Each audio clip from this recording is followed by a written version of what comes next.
Bismillahirrahmanirrahim. Selamat sore, salam sejahtera kita sekalian. Penuntut umum dalam perkara tindak pidana korupsi nomor 20 dan seterusnya, Syahrul Yassin Limpo. Kepada yang terhormat, Yang Mulia Majelis Hakim Pengadilan Tindak Pidana Korupsi pada Pengadilan Negeri Jakarta Pusat dalam perkara nomor 20/Pitsus dan seterusnya. Dengan hormat, perkenankan kami dari Kantor Hukum Jamaluddin Kudupun dan Partners yang berkedudukan di Gedung Geraha Indo KUD lantai 1 Jalan Hajat Tuti Alawiyah nomor 1820 dan seterusnya. Pasal 182 ayat 1 KUHAP.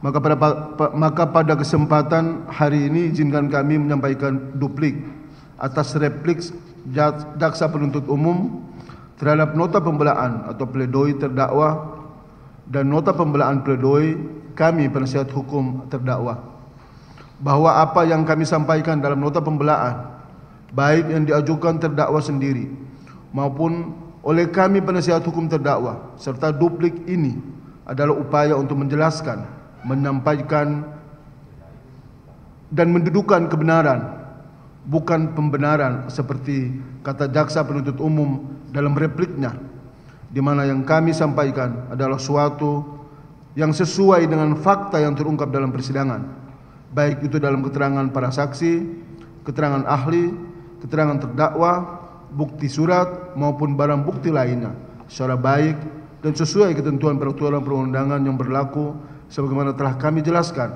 dalam nota pembelaan kami, baik pada poin analisis hukum maupun pada poin analisis yuridis, dengan harapan tidak ada pihak yang tersesat dalam menilai fakta yang terungkap dalam persidangan, agar terang benderang dalam menilai fakta yang terungkap dalam persidangan yang mulia ini.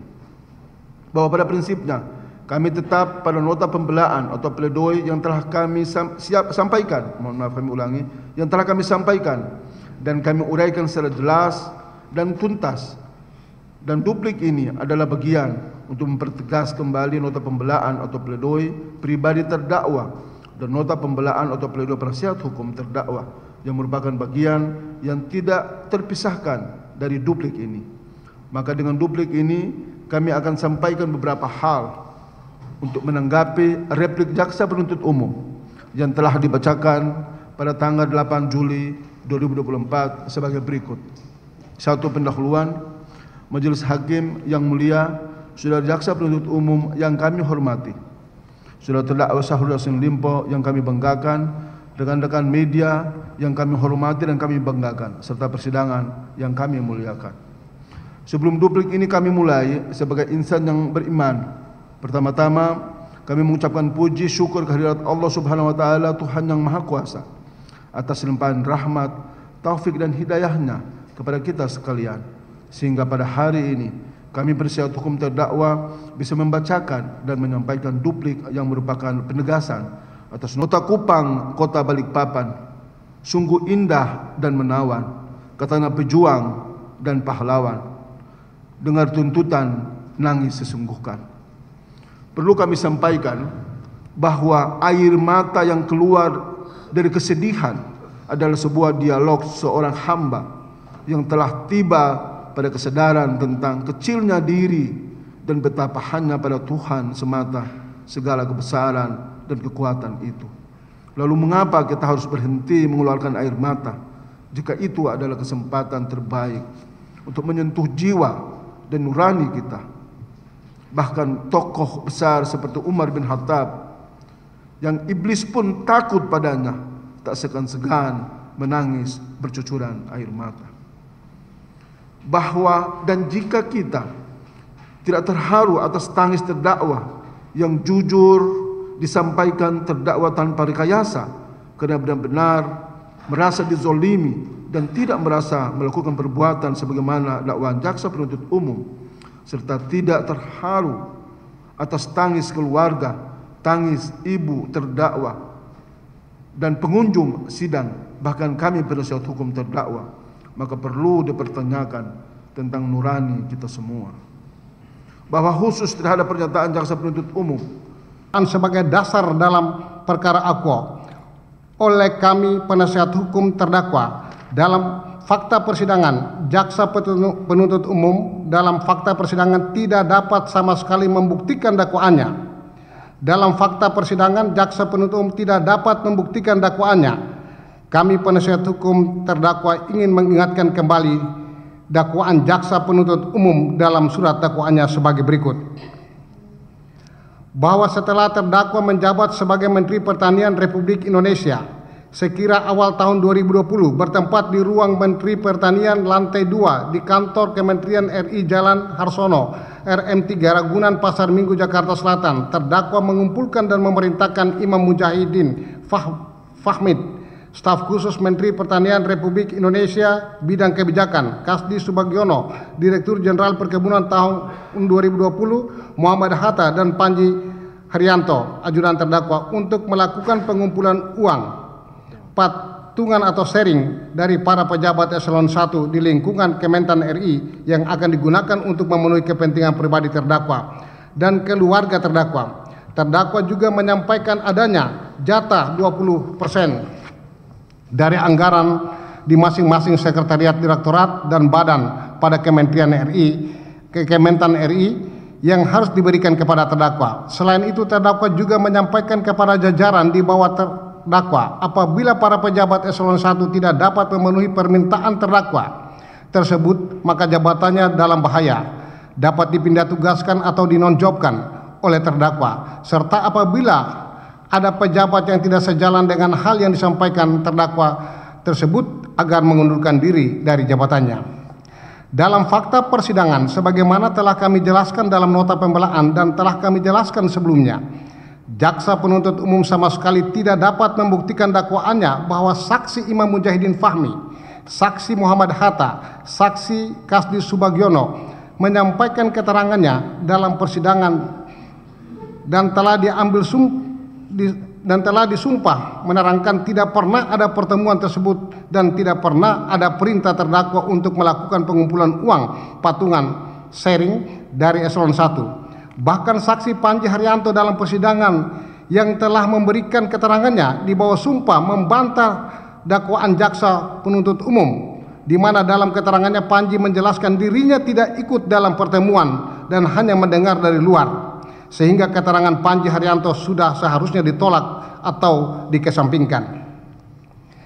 Bahwa terkait keterangan Panji Haryanto dalam fakta persidangan sangat tidak masuk akal atau tidak logis, karena berdasarkan fakta persidangan, sekali lagi, saksi Imran Mujahidin, Imam Mujahidin, saksi Muhammad Hatta dan saksi Kasdi Subagiono telah memberikan keterangan di bawah sumpah menyatakan membantah jika pernah ada pertemuan khusus yang diinisiasi oleh terdakwa tentang perintah untuk mengumpulkan uang patungan sharing dari eselon 1 di lingkungan Kementerian RI, Kementan RI.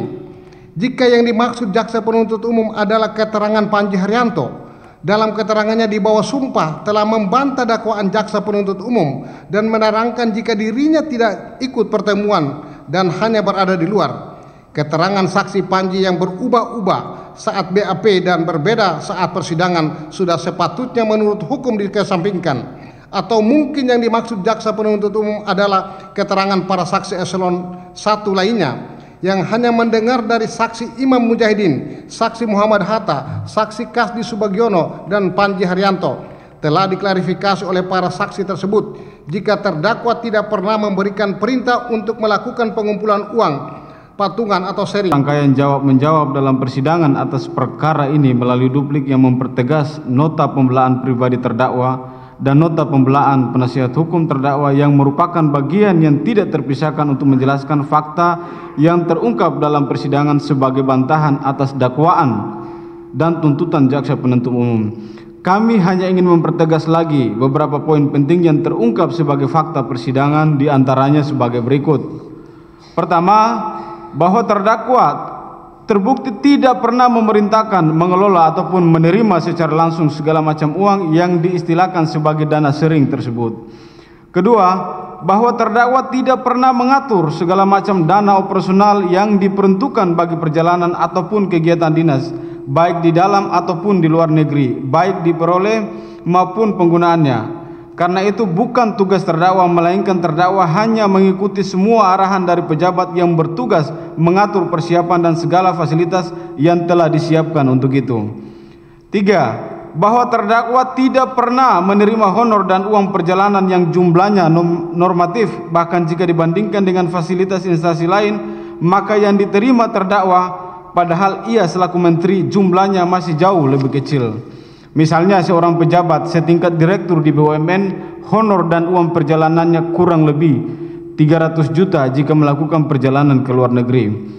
4. Bahwa mengenai uang yang diperoleh dalam penggeledahan rumah dinas di Jalan Widya Chandra, perlu kami jelaskan bahwa uang-uang tersebut merupakan pendapatan terdakwa di luar gaji yang dikumpulkan sejak terdakwa menjadi bupati, wakil gubernur, dan berdasarkan fakta persidangan, jaksa penuntut umum tidak dapat membuktikan jika uang-uang tersebut berasal dari hasil kejahatan dan atau tindak pidana. Bahkan uang $30 yang diberikan oleh saksi Kasdi juga tidak dapat dibuktikan oleh jaksa penuntut umum jika berasal dari hasil kejahatan dan atau tindak pidana, karena saksi Kasdi dalam keterangannya membenarkan yang disampaikan terdakwa jika uang tersebut adalah sah dan telah dipertanggungjawabkan. 5. Bahwa pengaturan dan pengelolaan honor uang perjalanan dilakukan oleh Sekjen dan Eselon 1 ke bawah, serta terbukti tidak pernah sekalipun dicampuri oleh terdakwa. Bahkan jika diserahkan kepada terdakwa, selalu ia bertanya, apakah ini dapat dipertanggungjawabkan dan tidak melanggar ketentuan? Yang selalu dijawab, semua sudah dipertanggungjawabkan dan memang merupakan hak terdakwa selaku menteri. 6. Bahwa kondisi yang patut untuk dicermati pada saat itu ialah kondisi darurat COVID-19, El Nino, dan wabah penyakit mulut dan kuku hewan, sehingga banyak langkah dan kegiatan yang terselenggara dalam kondisi extraordinary yang semuanya dilakukan by program oleh Eselon 1 terkait. Segala dana dan biaya program tersebut tidak pernah diatur ataupun melalui terdakwa. Karena itu adalah teknik operasional yang seharusnya memang dijalankan oleh pejabat di bawah menteri. Mengatasi kekeliruan dalam perolehan dakwa di depan persidangan, telah terbukti bahwa semua permintaan atau pemberian yang mengatasnamakan terdakwa atau keluarganya selalu dengan adanya maksud dari pejabat yang memberi, yaitu untuk mempertahankan jabatannya atau berharap naik jabatan, sekalipun pemberian itu tidak pernah diminta dan dikonfirmasi sebelumnya kepada terdakwa.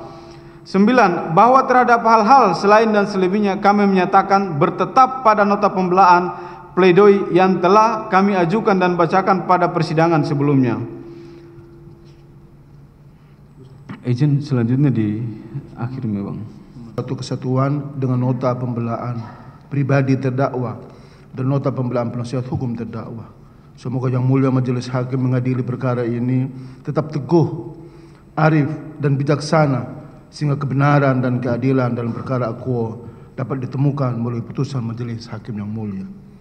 Selanjutnya, kami mohon kepada Yang Mulia Majelis Hakim yang memeriksa dan mengadili perkara ini berkenan menjatuhkan putusan sebagaimana dalam nota pembelaan atau pledoi penasihat hukum terdakwa yang dibacakan pada hari Jumat tanggal 5 Juli 2024. Untuk menutup duplik ini, jika masih terdapat keraguan Majelis Hakim yang mulia dalam perkara ini, izinkan selaku penasihat hukum terdakwa mengutip kata-kata Nabi Muhammad SAW bahwasanya menghukum dalam keraguan adalah dosa, dan di dunia ini hukum juga dikenal dalam keadaan in dubio pro reo, adalah jika terjadi keraguan apakah terdakwa salah atau tidak, maka sebaiknya diberikan hal yang menguntungkan bagi terdakwa. Kami menyadari bahwa kini suatu tanggung jawab yang amat berat berada di hadapan Majelis Hakim yang mulia, di mana penuntut umum, terdakwa, penasihat hukum, dan seluruh pihak menunggu putusan yang akan dijatuhkan. Semua hanya bisa berharap semoga putusan tersebut merupakan putusan yang adil dan objektif, sebagaimana dikatakan oleh Sumarno P. Widianto, salah satu kekuasaan tertinggi yang dipercayakan Tuhan kepada seorang manusia adalah kekuasaan hakim. sehingga seharusnya hakim sadar bahwa ia sedang melaksanakan kekuasaan Tuhan. Dengan demikian, kami senantiasa menjatuhkan doa kehadirat Allah Subhanahu wa taala, Tuhan yang Maha Kuasa, yang menitipkan kekuasaannya. Semoga majelis hakim yang mulia dalam perkara ini memberikan kekuatan dan kebijaksanaan untuk memutus perkara ini dengan seadil-adilnya. Saya berharap agar dalam perkara ini kemandirian lembaga peradilan masih berada di atas kepentingan segalanya, kepentingan jabatan, kepentingan institusi, dan pencitraan semata. Demikian duplik ini kami sampaikan menjadi kesatuan yang tidak terpisahkan dengan nota pembelaan kami. Atas perkenan majelis hakim yang memeriksa dan mengadili perkara ini, selaku penasihat hukum terdakwa mengucapkan terima kasih. Menutup duplik ini, izinkan kami dari penasihat hukum menyampaikan firman Allah pada Quran surat Al-Maidah ayat 8, yang artinya, wahai orang-orang yang beriman, jadilah kamu penegak kebenaran karena Allah dan saksi-saksi yang bertindak dengan adil. Janganlah kebencianmu terhadap suatu kaum mendorong kamu untuk berlaku tidak adil. Berlakulah adil, karena adil itu lebih dekat pada takwa. Bertakwalah kepada Allah, sesungguhnya Allah Maha teliti terhadap apa yang kamu kerjakan. Bahwa kami memohon sebelum pada putusan perkara akuo, kami ingin menyampaikan agar majelis hakim kiranya fokus pada keadilan dan kebenaran yang berdasarkan fakta yang terungkap dalam persidangan yang mulia ini, serta berani memutuskan kebenaran sebagaimana atas hukum fiat justitia rod quaelio. Hendaklah keadilan ditegakkan meskipun langit akan runtuh. Hormat kami tim penasihat hukum Syahrul Yassin Limpo, Haji Jamaluddin Kudubun, SH, dan seterusnya sampai pada Luisu Tahir SH ditandatangani. Demikian, wassalamualaikum warahmatullahi wabarakatuh. Selamat sore, salam sejahtera untuk kita sekalian.